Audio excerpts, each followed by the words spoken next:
para los que no han podido ingresar o para los que quieran revisar alguna parte que les puede servir para hacer el trabajo. Entonces, primero vamos a hablar de la sesión. Esta sesión está destinada... Ok, muchas gracias. Entonces, ¿cuáles son Licenciada, estos elementos generales de los presocráticos? Primero, van a aparecer más o menos en el siglo VI antes de Cristo y van a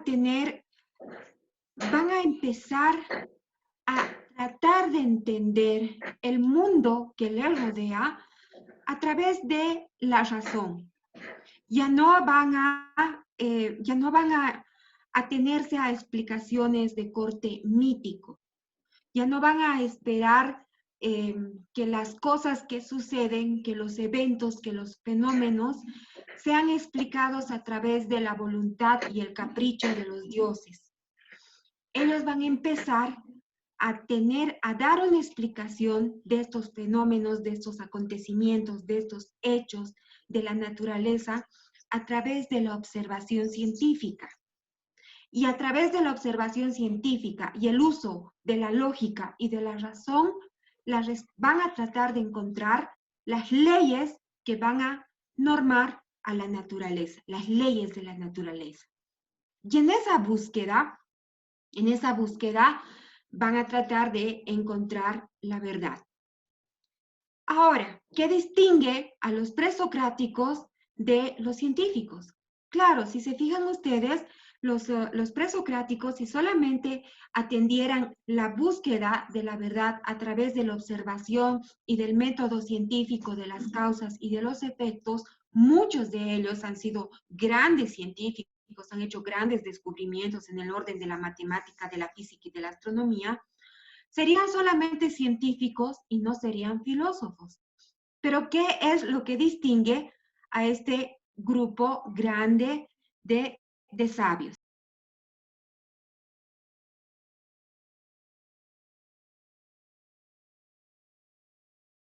¿Qué haces aquí?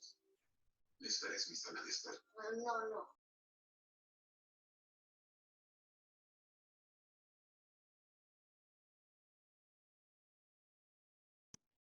Ya.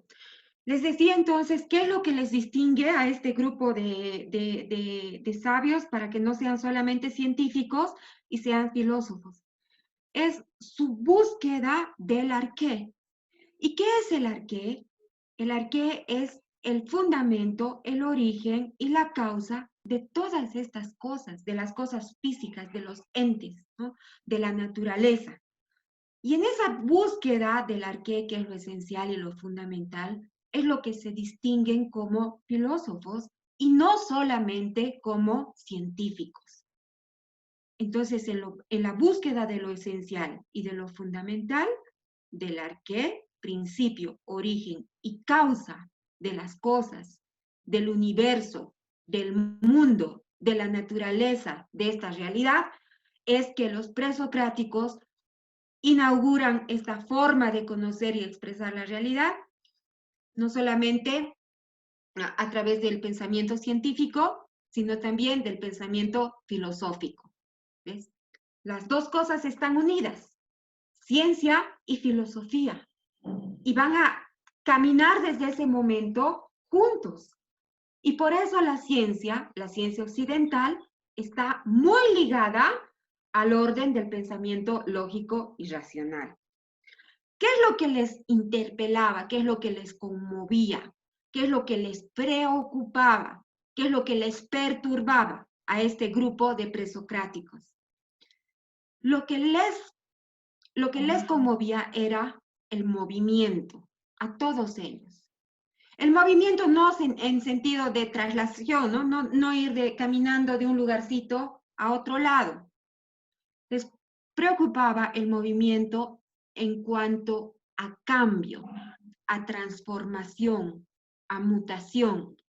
Ellos se preguntaban, y observando la naturaleza, pero ¿por qué si todo cambia, si todo se transforma, si todo muta, si todo está en perpetuo movimiento, ¿qué es lo que permanece? Porque si hay un cambio constante, todo muta, todo cambia, todo nace, crece, muere, ¿qué es lo que, qué es lo que permanece? Y en esa búsqueda del fundamento que no cambia, que permanece y que da origen a todo este devenir, es lo que ellos van a tratar de encontrar en el Arqué.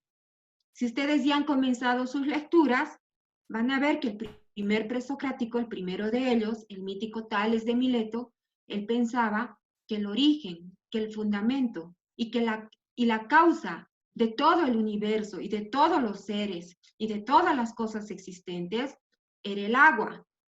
Y sus discípulos dirán, Anaxímenes que es el aire, y Anaximandro que es el aperón, y Pitágoras dirá que son los números, y Demócrito de Abdera dirá que son los átomos, y Heráclito dirá que es el fuego, y Parménides dirá que es el ser uno.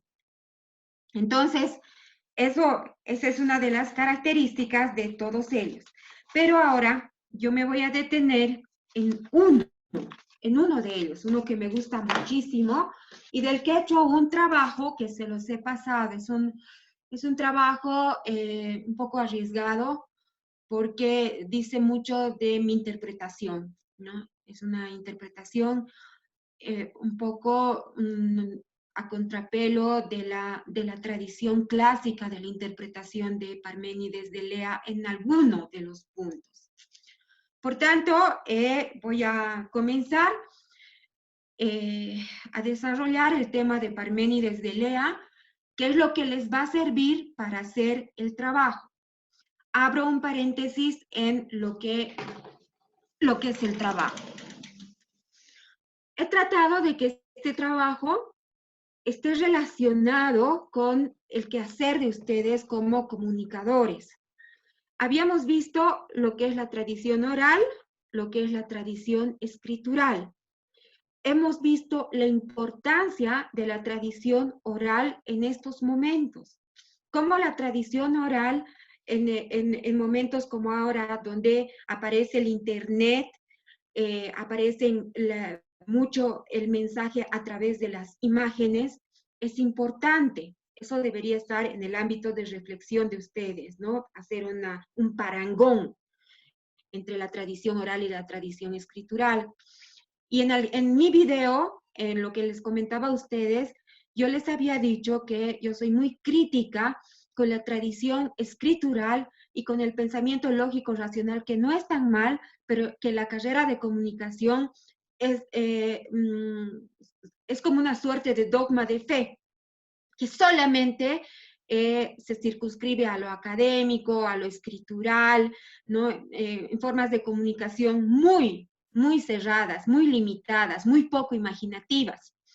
En ese sentido, yo quería que ustedes traten de expresar un texto, ¿no? Como es este de Parménides, varios textos de Parménides de Lea, de lo que da cuenta de la filosofía de Parménides de Lea, en gráficos, pero que no sean solamente gráficos, que sean gráficos hablados, explicativos, porque si solamente fuera un dibujito, no se va a entender absolutamente nada. Tiene que ser un dibujo didáctico, un dibujo que tenga explicación, un dibujo que cuando uno lo vea pueda entender claramente el mensaje. Por eso les he dicho, les he dado tres gráficos. Los grupos son más o menos de 6, 7 personas. Ideal para que 2 personas hagan el gráfico de la explicación geográfica política. Que 2 personas hagan la explicación del pensamiento lógico y racional de Parménides y 2 personas hagan la explicación del camino místico y religioso en Parménides. Si son 7, bueno, 3 harán en un grupo, para que luego se junten ustedes en un Zoom, en WhatsApp, en un Meet, en lo que quieran, y puedan compartir, y cada uno pueda conocer muy bien cómo es la visión o cómo se dan estos tres caminos en el orden del pensamiento de Parménides. Porque además, ninguno puede hacerlo solito, es decir, nadie puede cercenarlo, nadie puede cercenar el poema. Tienen que leer todo el poema, tienen que leer los diversos textos y leyendo todo el poema y los diversos textos, cada uno podrá hacer su parte y luego nuevamente juntarse. Hasta aquí, ¿algún comentario, alguna duda sobre el trabajo de Parménides de Lea?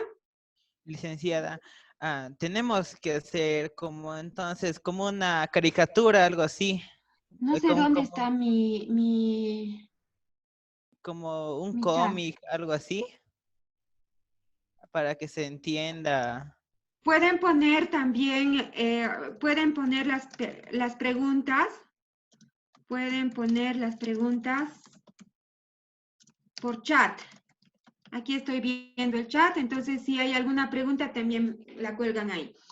Muy bien, entonces ahora, si ya no hay nada más, procedemos a ver lo de Parménides de Lea y lo vamos a ver en relación a las tres áreas del trabajo para que quede un poquito más claro. Ya. Hay tres textos importantes. El primer texto es Parménides, la filosofía en la democracia de Jordi Marsal, que tiene bien explicadito estos tres trabajos que tienen que hacer. El otro trabajo es el de Cuna Becerra, ¿no? Parménides y la univocidad del ser, que sobre todo les va a ayudar a comprender la parte de su filosofía, la parte nociológica, ¿no? La parte filosófica, que es el segundo gráfico, o el tercero, no importa. Y el otro texto que es importante es el mío, ¿no ve? Es el poema inaugural de la filosofía, que también lo tienen ustedes. Este texto va a articular estos otros dos textos, porque en el texto, en mi texto, van a ver la parte nociológica, van a ver no tanto la parte histórica, pero sí, sobre todo, van a ver la parte mística religiosa. Mi texto les va a ayudar mucho a la interpretación mística, que es la menos comprendida de Parménides. Entonces, comenzamos. Primero vamos a comenzar con el texto de Jordi Marsal. Jordi Marsal, para los que han leído el texto, nos da una explicación al principio, en la primera hojita, en la primera página, de los factores que hacen posible la aparición de la filosofía. Nosotros de manera mucho más amplia ya conocemos y hemos conocido esos factores. Por tanto, no me voy a detener en ellos, ¿no? Habla de la importancia de los comerciantes, cómo este segmento del mundo griego, los comerciantes, han hecho posible la aparición de las polis, han hecho posible la aparición de la democracia y han hecho posible la aparición de la filosofía. Gracias a sus emprendimientos comerciales, que además han ampliado territorialmente el mundo griego, gracias a la adquisición económica de este gremio que ha podido disputar el poder político a los antiguos gobernantes, ¿no?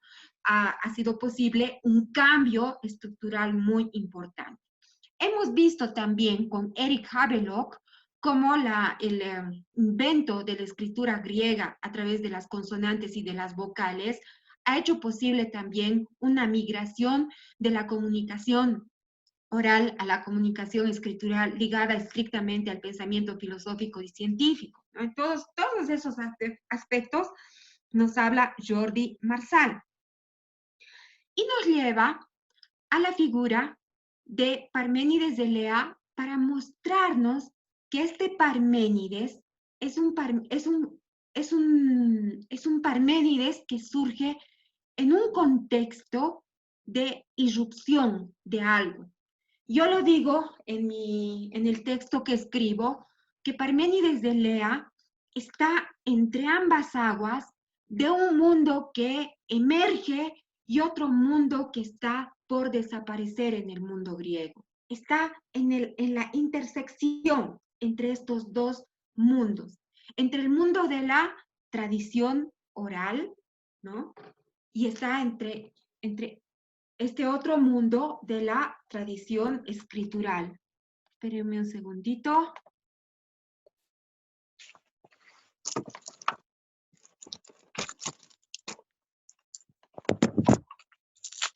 Wow, ¿dónde estoy yo? Me he perdido. Un segundo.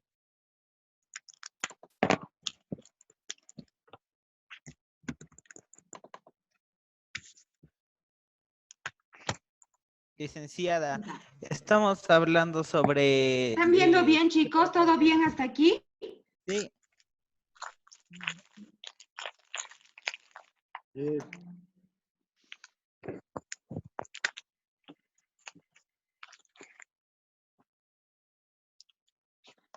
A ver, para Amalia Almanza, licenciada,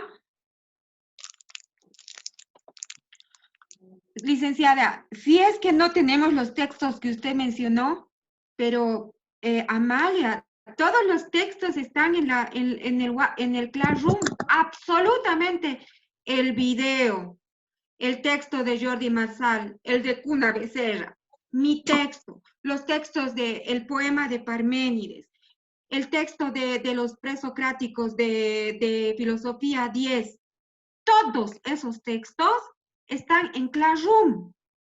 Y todos esos tienen la obligación, y la obligación tienen todos de leerlos a profundidad. Podemos hacer como un cómic, dice Ricardo Orellana. Pueden hacer de la mejor forma y de la más imaginativa, pero que sea de una forma comprensible, académica, ¿ya? Se debe entender muy bien. Los 3 trabajos que tienen que presentar tienen que comprenderse muy bien. Entonces vamos a seguir adelante. Ya, entonces les decía, voy a ir a mi texto. Voy a ir entonces de mi texto. Yo he ubicado a Parménides de Lea como un sabio, como un místico, como un sacerdote, como un filósofo que va a aparecer en este momento especial del mundo griego y va a estar presente en esa tradición oral y también presente y va a inaugurar esta tradición escritural. Por eso, Parménides de Lea va a escribir su poema sobre la naturaleza en un formato de poesía, utilizando símbolos, analogías, metáforas. Y es un poema maravilloso, de una calidad estética extraordinaria. ¿Por qué escribe en poesía? Porque todavía utiliza todos los recursos de la tradición oral. En Parménides de Lea está todavía el pensamiento mítico, el pensamiento místico presente. Están las formas antiguas presentes. Todavía en él no está la lógica y la razón de la forma como estará en Aristóteles.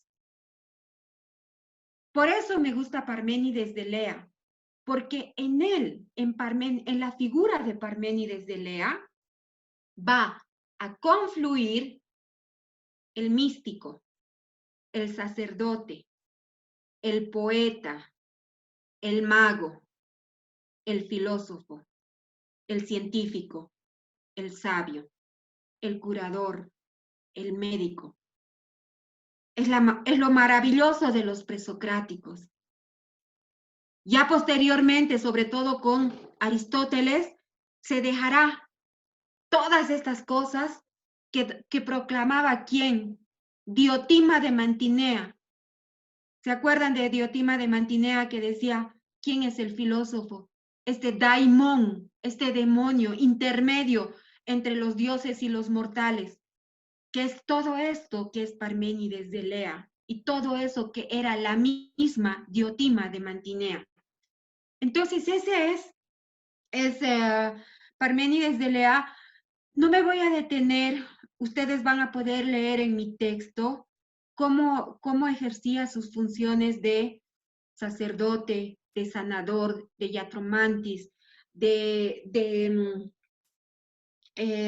sacerdote de Apolo, Parménides de Lea, sino en rasgos muy generales voy a hablar de esto. Este es el Parménides de Lea, que escribe el poema sobre la naturaleza y que en la primera parte del trabajo también se lo ubica históricamente. Y ese es el trabajo que quisiera que por favor nos pongamos de acuerdo cómo lo van a hacer. Se los voy a leer, dos párrafos, que son los dos párrafos que les deben guiar a ustedes para hacer el primer trabajo. Estoy en la página 4 del texto de Jordi Marçal. ¿Qué dice? El texto nos va a introducir al contexto político y económico del mundo de Parménides.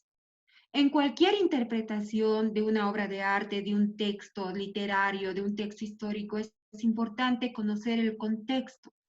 Por eso Jordi Marçal nos abre el contexto histórico y político que ustedes deben plasmar en un mapa geográfico. ¿Qué dice Jordi Marçal? Jordi Marçal dice,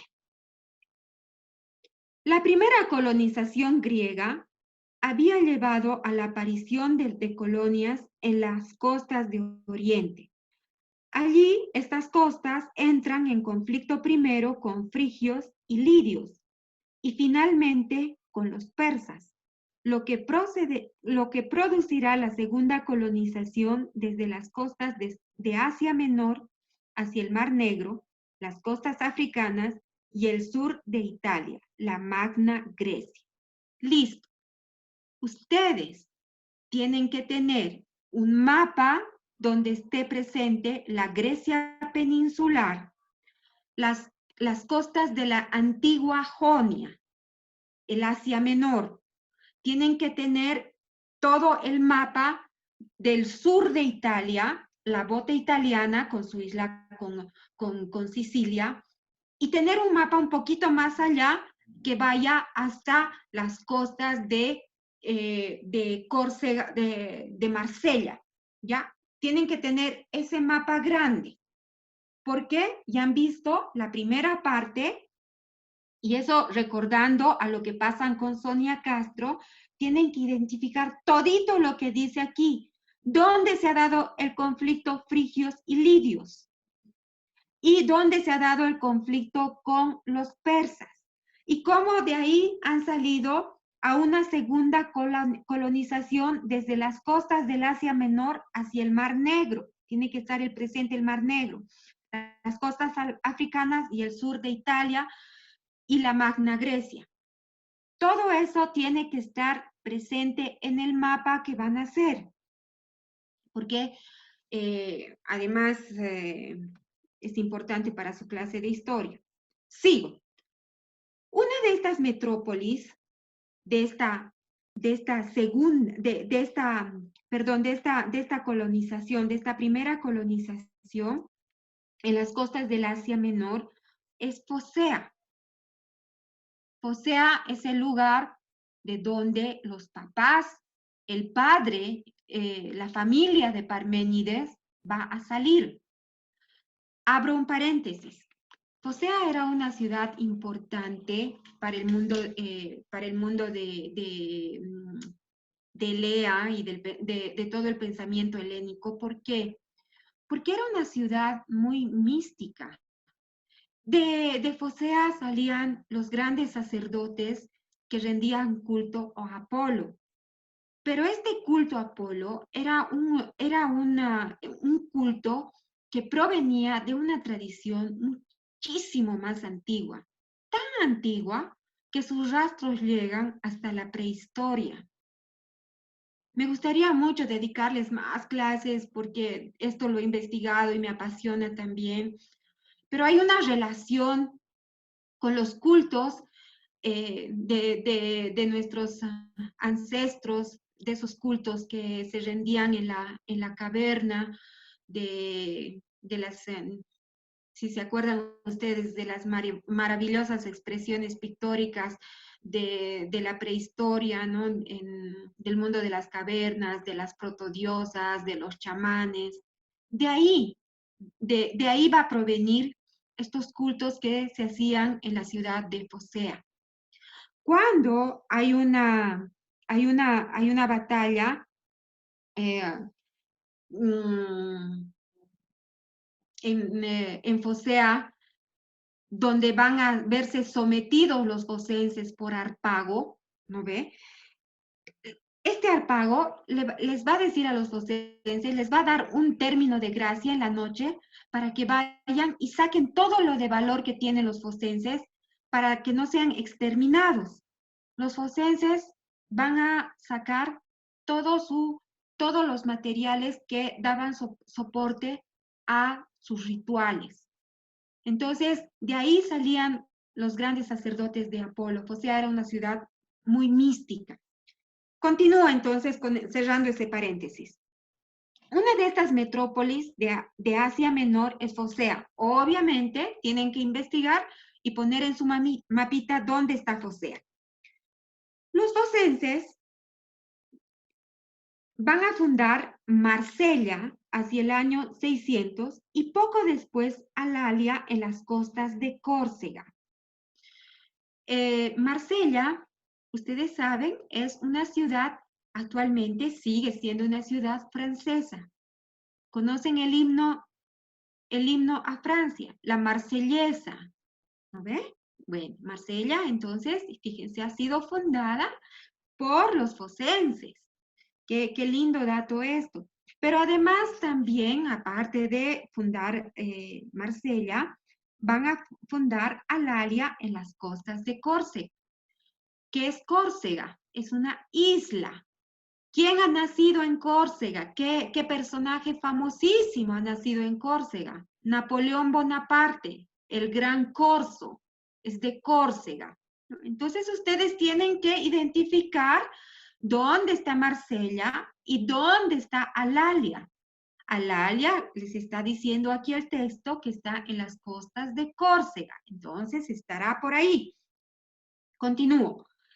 En el 542, Focea, que está en las costas de Asia Menor, en la antigua Jonia, va a caer bajo las fuerzas persas dirigidas por Harpago, y los focenses se ven obligados a dirigirse hacia sus colonias occidentales y se asientan en una colonia en la costa, en las costas corsas, Alalia, en esa ciudad ya fundada anteriormente.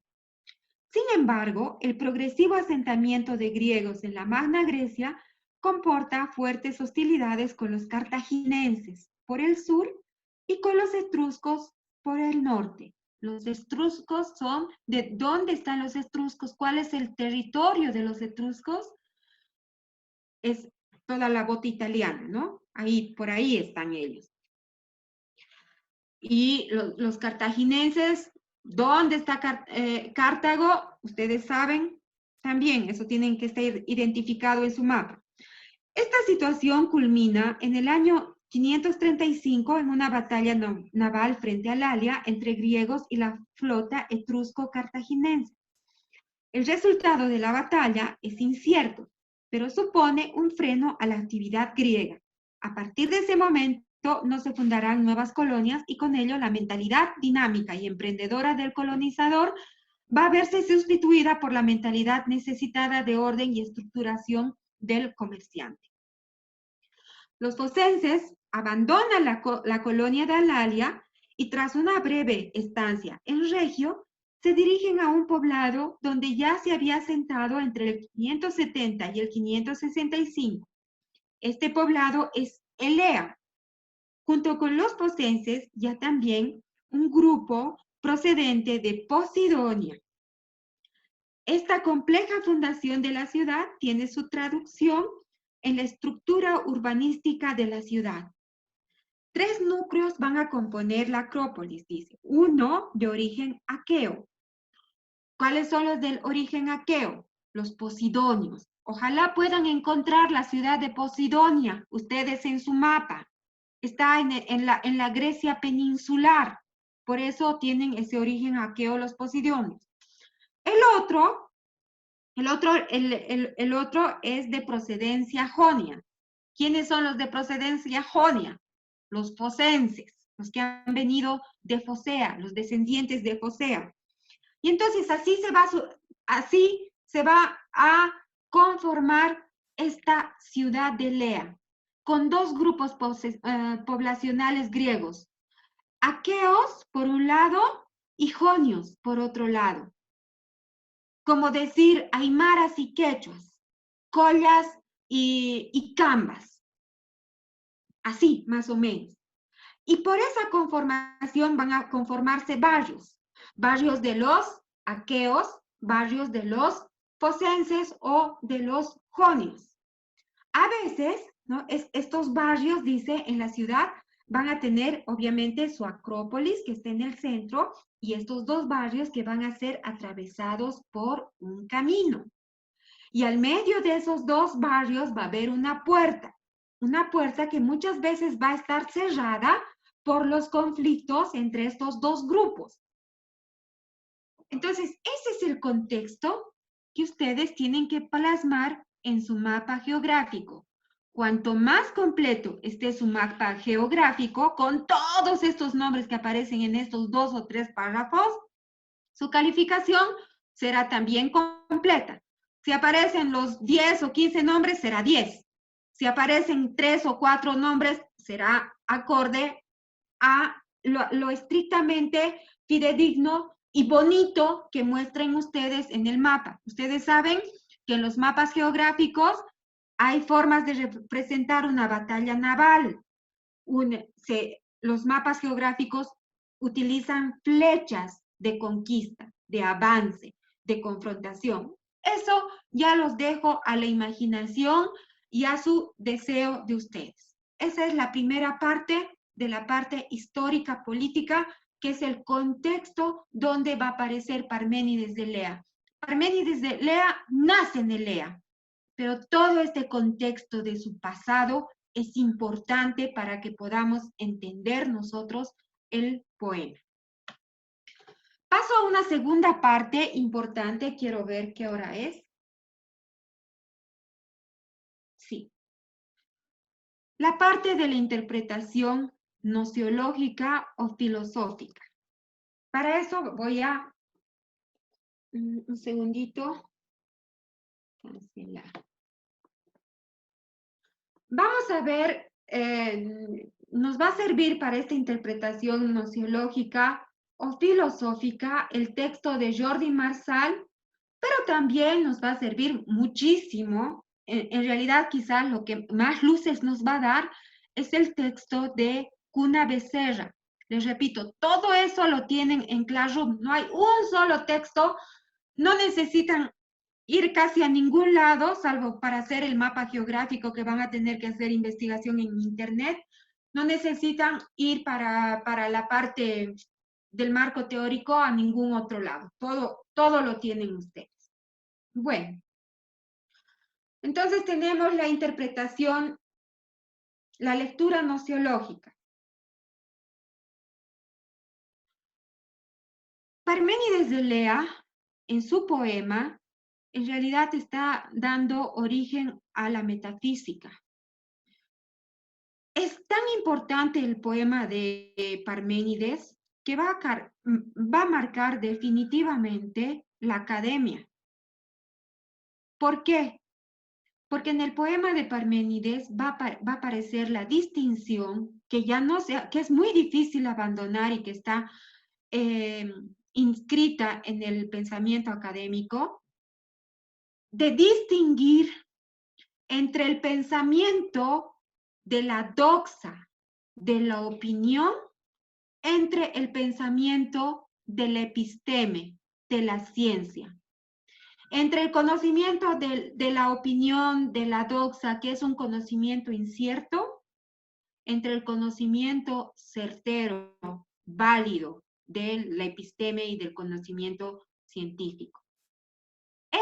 Esa distinción emerge por primera vez en el pensamiento, en el poema de Parménides, y por eso es importante, entre otros muchos elementos también.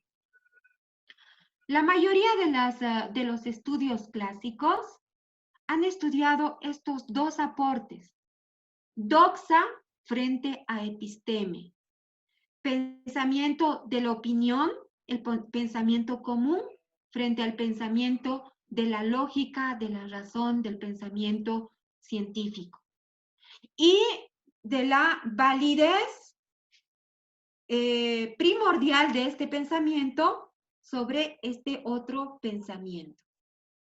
Nos han dicho que la academia, que la ciencia, para la academia y para la ciencia, vale solamente este pensamiento, que es superior a este otro. Sin embargo, la mayoría de los estudios clásicos no han reflexionado, analizado o tal vez comprendido que Parménides no solamente es doxa, que no solamente es episteme, que también es otro tipo de conocimiento. Vamos entonces por la interpretación nociológica. Como les decía, hay varios estudios que dan cuenta de la importancia de Parménides. Por ejemplo, Guthrie, un clásico, señala que el nombre de Parménides divide la filosofía presocrática en dos mitades, al redimensionar la especulación en torno al origen y la constitución del universo. Comfort, otro muy clásico de finales del siglo XIX, va a decir en su obra Platón y Parménides que va a propiciar el surgimiento de la dialéctica. Fíjense ustedes, no solamente de la metafísica, sino también de la dialéctica. A la vez que va a establecer formas más abstractas de entender el arqué. Ya no va a ser solamente el agua, los números, el aire, el apeirón, los átomos, ¿no? Sino algo tan abstracto como el ser uno. Ya también, como dice Cícero Cunabecerra, Parménides es el pensador que ha traído a la luz el significado de la ciencia en cuanto descubrimiento y presencia de la razón del ser de las cosas. Al parecer, ni el pensamiento mítico, ni tampoco los filósofos jonios habían adquirido esta luminosa intuición de que el ser es razón, la realidad convertida en ley, en necesidad y en justicia. Cunabecerra dice entonces que detectaría en Parménides una separación de Tales, de Anaximandro, de Anaxímenes, ¿no? Una separación más metafísica, más abstracta, más filosófica.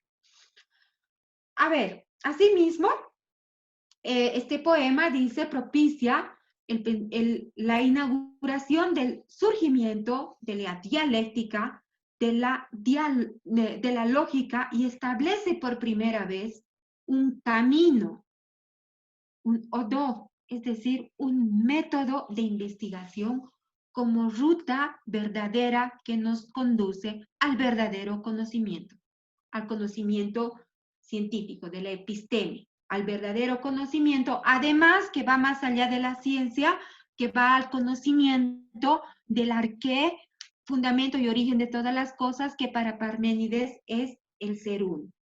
Entonces, lo interesante del poema de Parménides es que nos va a mostrar cómo son estos caminos de conocimiento, estas vías de conocimiento que no son otras cosas que métodos para alcanzar la verdad. Y lo importante también de esto, del poema de Parménides, es que con una estructura de la tradición oral, con elementos de la tradición oral y mística, el poema nos abre la reflexión a otra cosa. Con estos elementos del otro mundo, nos revela un nuevo mundo que se abre. el mundo del método lógico y racional para alcanzar el saber. Hay 3 caminos que son descritos. Y estos 3 caminos tienen que claramente aparecer en su dibujo, en su diagrama. Tienen que aparecer dibujados y explicados. Entonces vamos a ver.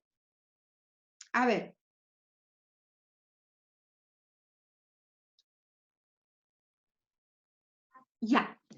En el poema didáctico de Parménides, las vías de conocimiento son explicadas por una diosa. La diosa va a recibir a Parménides, lo recibe con cariño, con deferencia, porque no es común, no todo el mundo llega a sus puertas. Y esta diosa le va a describir las 2 vías de investigación. Las vías, la del ser y la del no ser. ¿Qué dice la diosa? Escuchen. La diosa dice, pues bien, yo te diré, y tú, tras oír mi relato contigo, que las únicas vías de investigación pensables. La una, que es y que le es imposible no ser, es el camino de la persuasión porque acompaña o lleva a la verdad.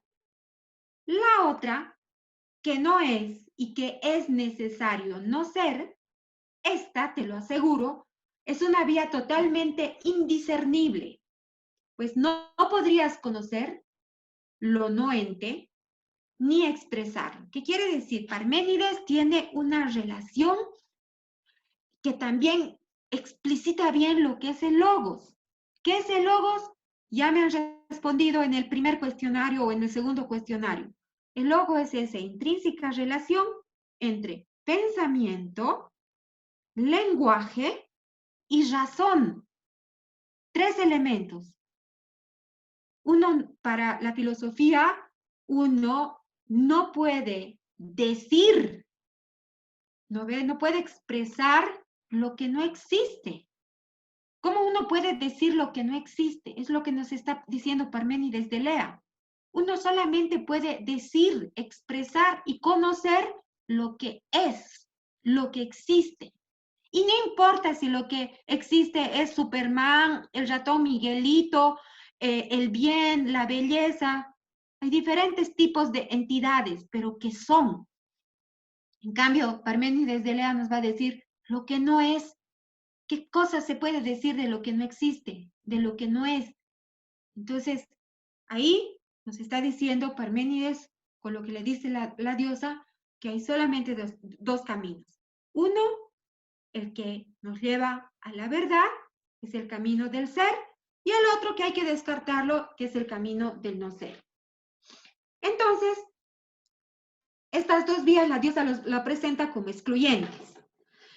Aparece una relación así, una relación inseparable entre pensamiento y lenguaje, logos, donde lo que puede pensarse también puede decirse, o donde pensar y ser vienen a ser exactamente lo mismo. Bajo este razonamiento, la segunda vía del no ser queda descartada. En el dibujo de ustedes tiene que haber la vía del no ser, pero tiene que aparecer descartada. Sin embargo, ojo, aparece otra vía. Esta es la tercera vía, la vía de la apariencia. ¿Cuál es esta vía? ¿Qué le dice la diosa? Es preciso que indagues todas las cosas, tanto el corazón sin temor de la verdad bien redondeada, como las opiniones de los mortales en las que no hay ni una creencia verdadera. Lo que le está diciendo la diosa es que evidentemente hay un solo camino que le va a llevar al conocimiento del ser uno, del arqué de Parménides de Lea.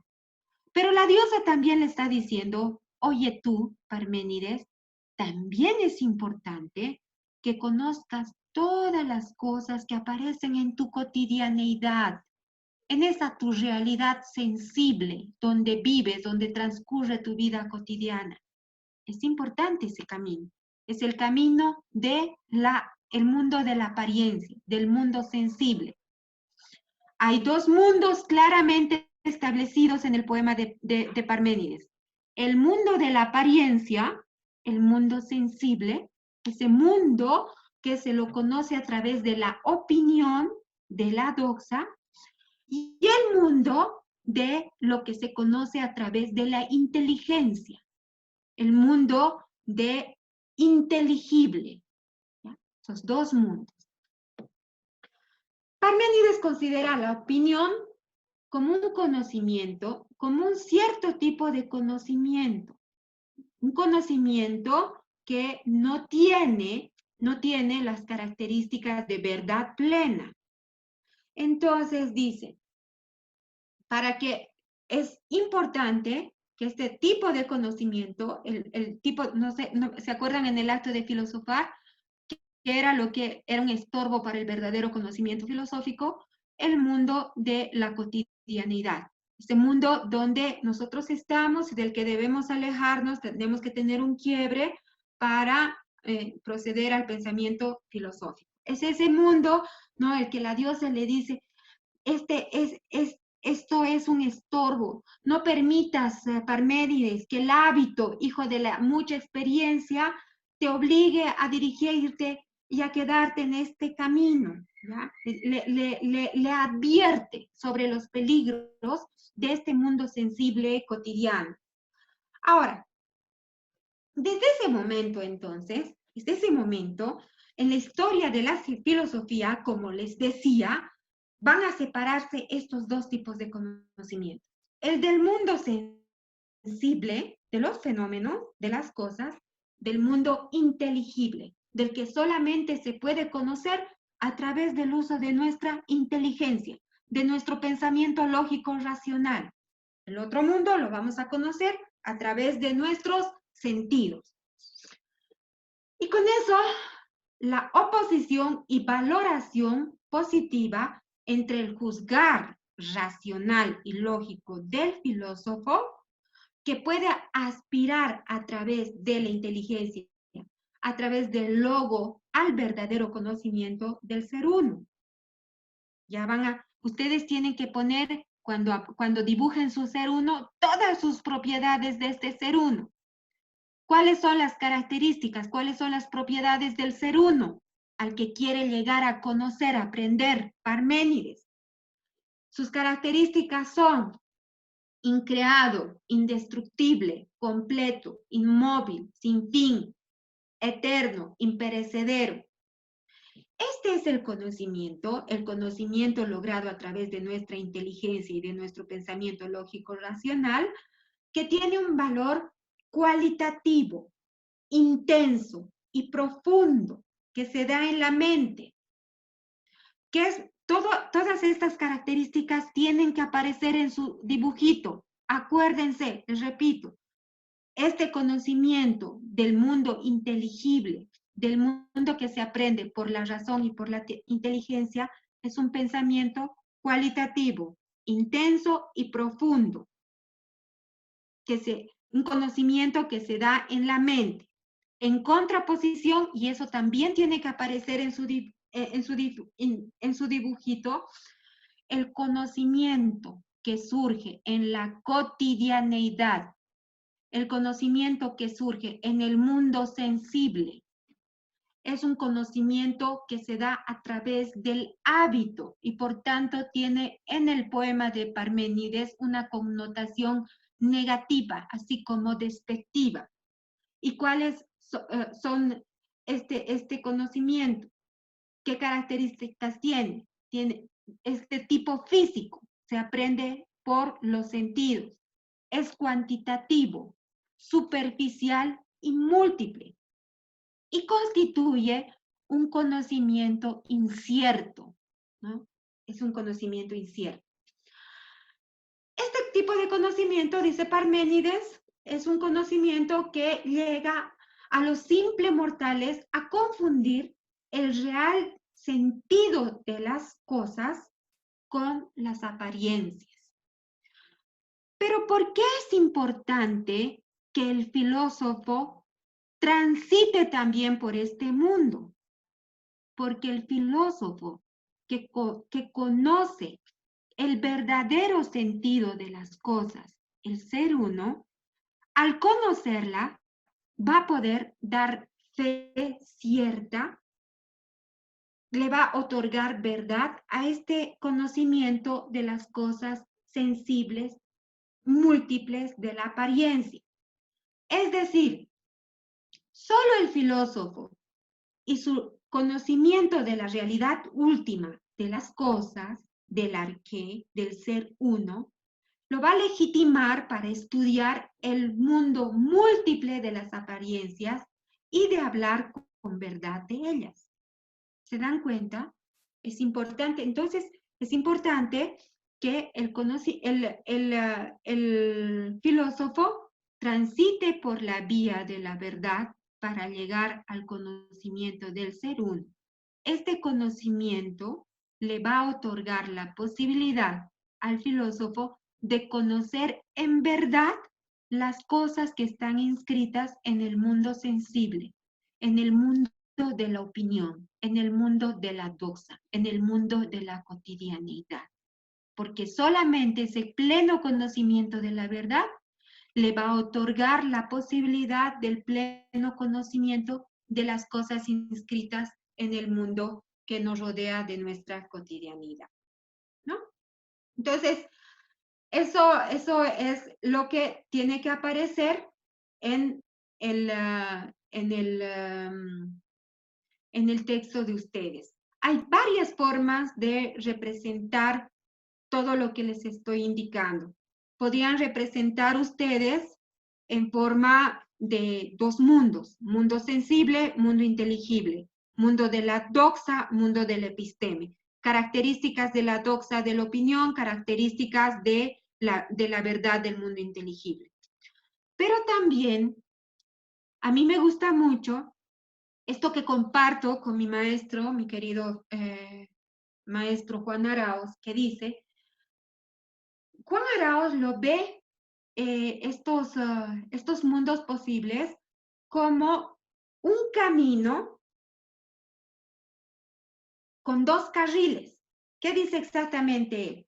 Para Arauz, el camino señalado por la diosa es uno de dos carriles, en lo en sí y en lo de los fenómenos, es decir, en lo fundamental, el camino que lleva al conocimiento de lo fundamental, lo esencial, abstracto, solamente captable por la inteligencia, y el camino de los fenómenos, de lo que se capta, de las cosas concretas, particulares, que se capta por los sentidos, de lo que aparece. Entonces, Juan Arauz es como un camino que tiene dos carriles, un solo camino que tiene dos carriles. El carril del conocimiento inteligible y el carril del conocimiento de las cosas sensibles, pero los dos inscritos en un solo camino. Es otra forma también de representar el poema. Dos caminos sobrepuestos, ¿no? Y que están que hacen parte de un solo camino. Para mí, desde mi interpretación, yo veo que los caminos de la diosa son en realidad el mismo camino del que nos habla Heráclito de Éfeso. Es el río heracliteano, es el río eterno, indestructible, increado, que atraviesa el tiempo y el devenir, en el que van a estar inscritos todas las cosas del mundo cambiante y mutable, todo lo que cambia, todo lo que perece, todas las cosas de nuestra cotidianidad van a estar inscritos. Otra forma de ver y de representarse esto que les estoy diciendo. Entonces, les dejo a su imaginación, a su capacidad de síntesis y a su capacidad comunicativa de expresión. Cuanto mejor expresen el método, los mundos, en su gráfico, mejor serán calificados. Y eso sí, ahora sí voy a subir los mejores trabajos, los voy a subir. Entonces, yo les quiero decir una cosita además para cerrar esta parte. Uy, me he cansado. ¿Qué hora es? 13:56. Vamos a hacer un esfuerzo y vamos a terminar a las 12:15 para no volver mañana, porque va a ser más fastidioso si volvemos. Estoy terminando con la parte del segundo cuadro.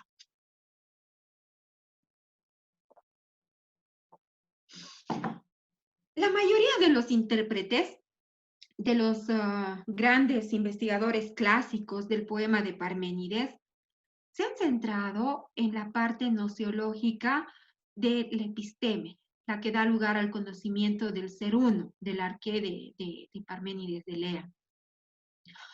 Y han considerado que el conocimiento de la doxa, de la opinión, de lo que ocurre en nuestro mundo cotidiano, en esta realidad palpable, que podemos tocar, que podemos conocer a través de nuestros sentidos, no hubiera tenido gran valor, que hubiera sido un conocimiento muy inferior y despreciado por Parménides. No, pienso que no ha sido así. ¿Por qué? Porque lo que tienen ustedes, el poema de Parménides, no es ni la mitad, ni la tercera parte del poema. La mayor parte del poema se ha perdido históricamente. Ya no hay forma como recuperar. Pero sí tenemos la certeza de que la mayor parte de ese poema perdido se dedicaba al conocimiento de las cosas particulares, de esas cosas del mundo sensible, de esas cosas del que se ocupaban los mortales, de la doxa, de la opinión. Por tanto, si Parménides habría dedicado la mayor parte del poema a la explicación de las cosas sensibles, es ilógico pensar que no le hubiera dado una relevancia, una importancia, ¿no? Eso contradice entonces esta mirada que el conocimiento de las cosas sensibles, de las cosas cotidianas, no son importantes para el filósofo. Por supuesto que las son. Es el único que puede dar dar cuenta cierta, ¿no? De lo que son estas cosas en verdad. Y proceder a su esclarecimiento, a su clarificación. Ahora sí, con eso termino esta segunda parte. Comentarios, voy a revisar, dónde está mi WhatsApp, no sé si ha aparecido algo, solamente los veo un poco ustedes. ¿Hay alguien que quiere preguntar algo? Ya. Ahora sí, me voy a ir a la parte más complicada, la más difícil de representar, la más difícil de entender y la que muy pocos autores han trabajado. En realidad, yo me estoy lanzando prácticamente a la piscina con esta interpretación, que es la interpretación mítica del poema, y para esta interpretación me baso muchísimo, muchísimo en la interpretación histórica que hace un autor que ha escrito un texto maravilloso, que es Peter Kingsley, que hace un relevamiento histórico de Parménides de Lea, pero a la vez me baso en una obra de una filósofa extraordinaria que se llama María Zambrano, que es de principios del siglo XX, ¿ya? Entonces, me voy a ir a la parte mística del proemio.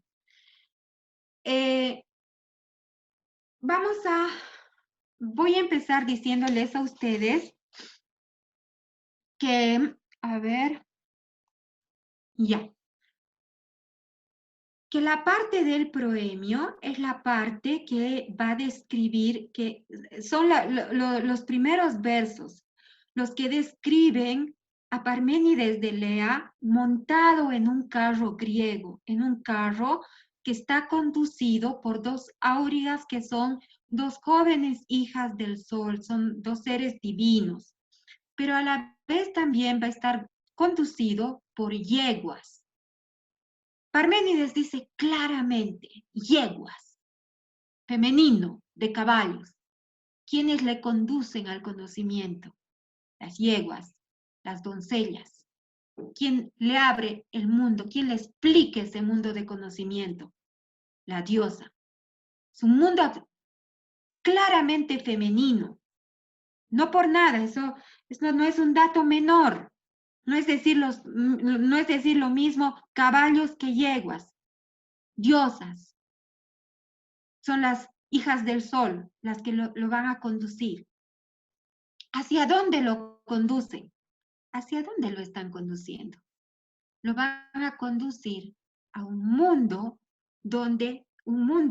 caótico, al mundo que está regido por la diosa. ¿Quién es esta diosa? No lo dice el poema, pero esta diosa es Demeter. No, perdón. Voy a llevarles aquí.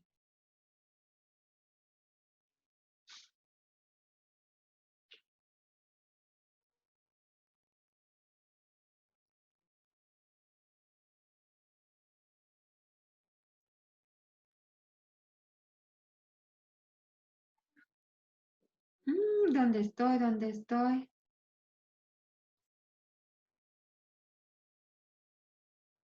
Espérenme un segundito, por favor. Me voy a saltar la parte histórica de mi texto hasta acá. Ya. Un mundo en equilibrio mediado por una antigua diosa. Entonces, las jóvenes lo van a sacar a Parménides, que sale del mundo cotidiano, ¿no? De su realidad cotidiana, y lo van a conducir, no solamente ellas, sino también las yeguas, hacia el mundo donde habita la diosa. La diosa le va a recibir, hay unas puertas, ¿no ven? Por delante, que van a ser abiertas, y eso es lo que yo les quiero explicar.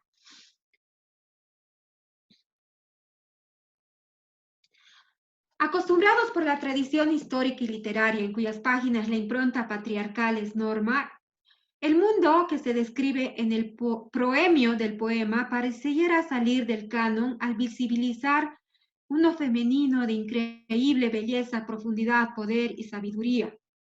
No es un dato menor que Parménides esté acompañado de personajes femeninos que lo guían, conducen y comparten con él sus conocimientos. Las yeguas, las jóvenes conductoras hijas del sol, la diosa. ¿Pero quién es ella? Parménides no dice su nombre, sin embargo, la diosa que habita junto al inmenso abismo del Tártaro y las moradas de la noche es Perséfone, la hija de Demeter, una divinidad importante en Elea, cuyo culto estaba en manos de mujeres, adoración que compartía con su madre, Demeter, cuya línea de origen puede rastrearse a los principios de nuestra humanidad cuando la diosa madre se constituía en nuestro ídolo más antiguo. Consideramos, por tanto, que más allá de los misterios elusinos u órficos, el proemio nos remite a la historia larga de los antiguos ritos regidos por la diosa madre, aquellos inscritos en lo más oscuro de nuestra prehistoria, donde todavía la figura de la diosa amparaba una concepción de la vida en equilibrio entre lo femenino y lo masculino.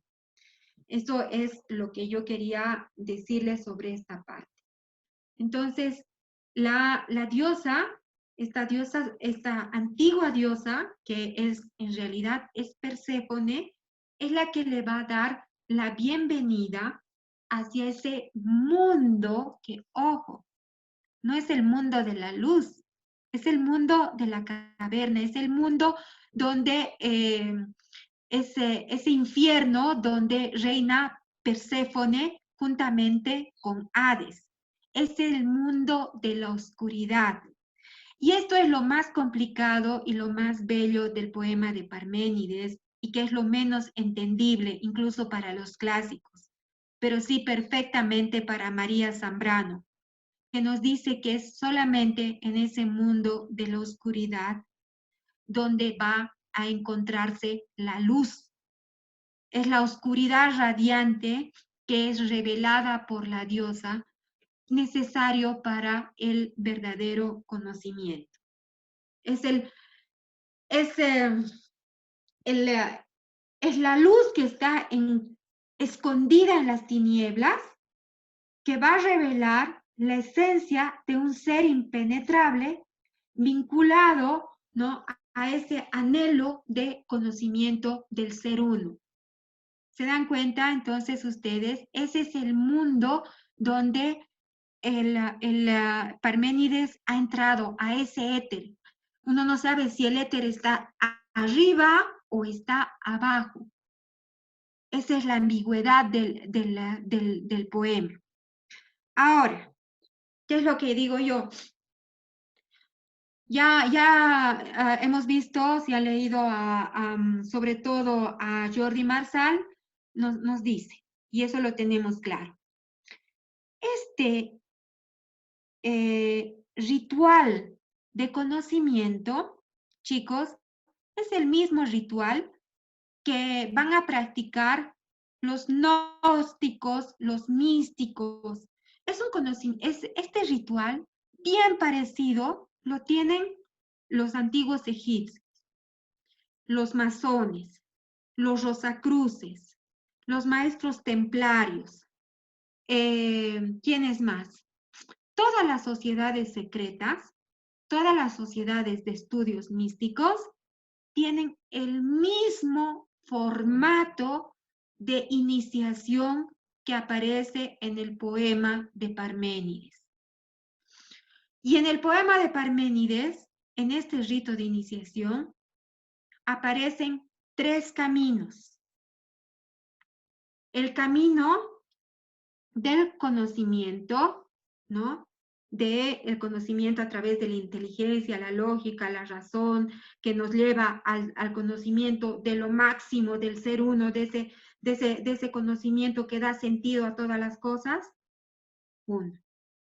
Del conocimiento del mundo sensible, de este mundo cotidiano, del que no podemos separarnos, del que no podemos deshacernos. Y el conocimiento del mundo espiritual. Eso es lo que me gusta de Parménides. No solamente para Parménides y el mundo griego es mente, ¿no? Es mente sana en cuerpo sano. No solamente es el conocimiento del episteme y la doxa, sino también es el conocimiento del mundo espiritual que está implícito en nosotros. Espíritu, mente y cuerpo se revelan en este poema de Parménides. La parte espiritual apenas en los primeros párrafos, en los primeros versos, de una manera bellísima, casi cinematográfica. Nos está revelando, en los primeros versos vemos cómo la carroza sale, así como si fuera un cohete, disparada. ¿Hacia dónde? Hacia otra realidad, hacia esa realidad de origen, esa realidad fundamental, esencial, que simbólicamente en tiempos antiguos correspondía a la caverna, como ese origen, como cuando nosotros estamos en el mundo de la matriz de nuestras madres, ¿no? Ahí, en ese, donde todo es oscuro, donde al origen del nacimiento de la vida, que es lo que significaba la caverna, o a ese otro origen donde van a confluir al mismo tiempo la muerte, la vida, la luz y la oscuridad. A ese mundo ha sido impelido Parménides de Lea, a través de los sonidos, del sonido de la serpiente, de la siringa, que le permite escuchar el sonido inicial de la vida, que es el sonido de las estrellas. Entonces, es ese rito. A ver, yo quiero ver cómo me lo representan, la parte más maravillosa y cinematográfica. Es muy cinematográfico. Los primeros versos de Parménides son maravillosos.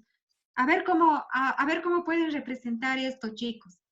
Pero entonces, de eso trata el poema de Parménides, de la capacidad de conocimiento que tiene el ser humano en todas sus realidades manifiestas, en la espiritual, en la material y en la intelectual, en el conocimiento de la ciencia, del episteme, que lleva al conocimiento más superior, que es el conocimiento filosófico, metafísico del ser uno. El conocimiento a través de esas capacidades de conocer con verdad también nuestra cotidianidad, de las cosas sensibles, de los fenómenos, de los hechos que siempre están cambiando. Y esa capacidad de conocer eso que es el origen fundamental, misterioso de la vida y de la muerte, que atiende al conocimiento y el desarrollo espiritual del ser humano.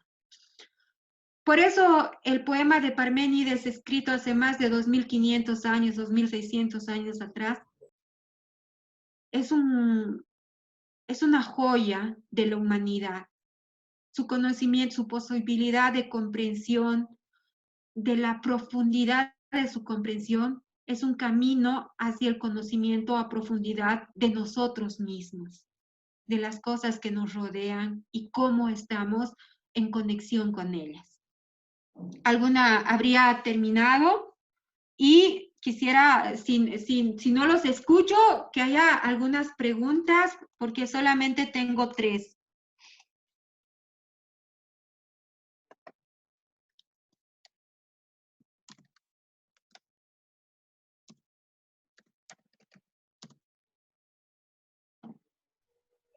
Buenas tardes, licenciada. Tenía una duda. ¿Me escucha?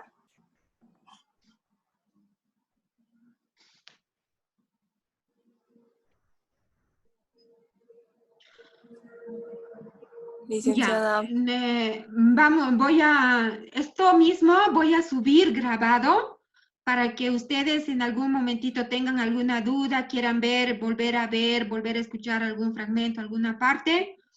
Y cualquier duda por Facebook, para que las respuestas sean para todos. No me gustan las preguntas en Classroom porque no todos entran a Classroom. Entonces, dudas y preguntas, por favor, en Facebook. Con esto habríamos terminado, estimados estudiantes. No se olviden, recalco para los que han entrado tarde, el abrazo de la serpiente, 10 puntos extra de lo que ya se ha calificado para ayudarles en el primer semestre. Las notas están muy bajas. Y la preciosidad del pato Donald, que es una maravilla, un resumen de las partes importantes filosóficas, lo que nos interesa en filosofía, un resumen bien bonito, que si lo hacen bien, son otros 10 extras para el segundo parcial, para que les ayude, extras, ¿no? Estaríamos calificando los parciales sobre 110, no sobre 100. Listo, chicos, estoy atenta a sus dudas, me despido de ustedes, adiosito, que estén bien, cuídense, siempre cuídense y cuiden a los de su casa. Abrazos, adiós, besos, chao. Chao, Lisa. Hasta luego, Lisa. Hasta luego, Lice.